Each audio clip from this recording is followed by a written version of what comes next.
அன்புள்ள ரிஷபராசி அன்பர்களே, உங்களுக்கான 2025 குரு பெயர்ச்சி பலன்களைப் பற்றி இப்போது விரிவாக பார்ப்போம். சென்ற மே மாதம் 14ஆம் தேதி முதல் குரு பகவான் உங்கள் ராசிக்கு 2ஆம் இடத்திற்கு வந்து அமர்ந்து பலன் தருகிறார். இதனால் உங்களுக்கு தனம் மற்றும் குடும்பம் செழிக்கும்.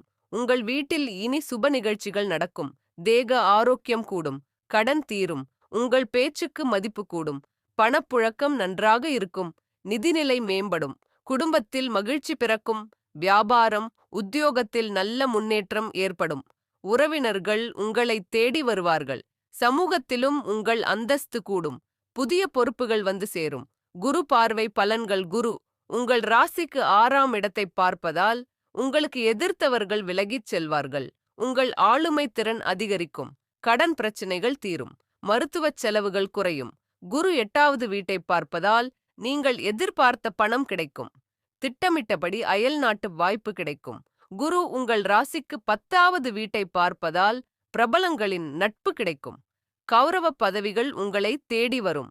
கணவன் மனைவிக்குள் நெருக்கம் அதிகரிக்கும். சொத்து வாங்குவீர்கள். வெளிநாட்டு நிறுவனத்தில் வேலை கிடைக்கும். குரு பகவான் ராகுவின் நட்சத்திரத்தில் ஜூன் 13, 2025 முதல் ஆகஸ்ட் 13, 2025 வரை செல்வதால் வேற்றுமொழிக்காரர்கள் உங்களுக்கு உதவுவார்கள். புது வண்டி வாங்குவீர்கள். உத்தியோகத்தில் பணிச்சுமை இருக்கும். சிலருக்கு இடமாற்றம் உண்டு.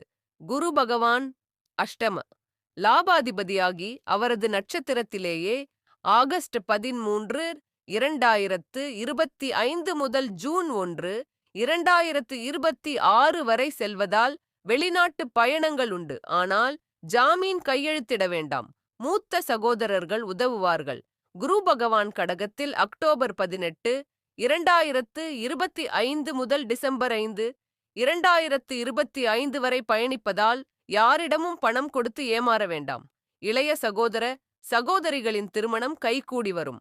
குரு பகவான் நவம்பர் 11, 2025 முதல் மார்ச் 11, 2026 வரை வக்ரத்தில் இருப்பதால் எதிரிகள் அடங்குவார்கள்.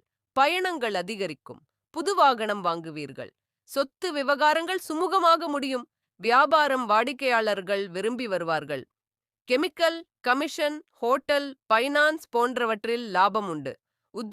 உத்தியோகத்தில் பிரச்சினை இனி இல்லை. பதவி உயர்வு கிடைக்கும். புதிய வாய்ப்புகள் வரும். இது உங்கள் உத்தியோக வாழ்க்கையில் புதிய உச்சம் தொடும் காலம்.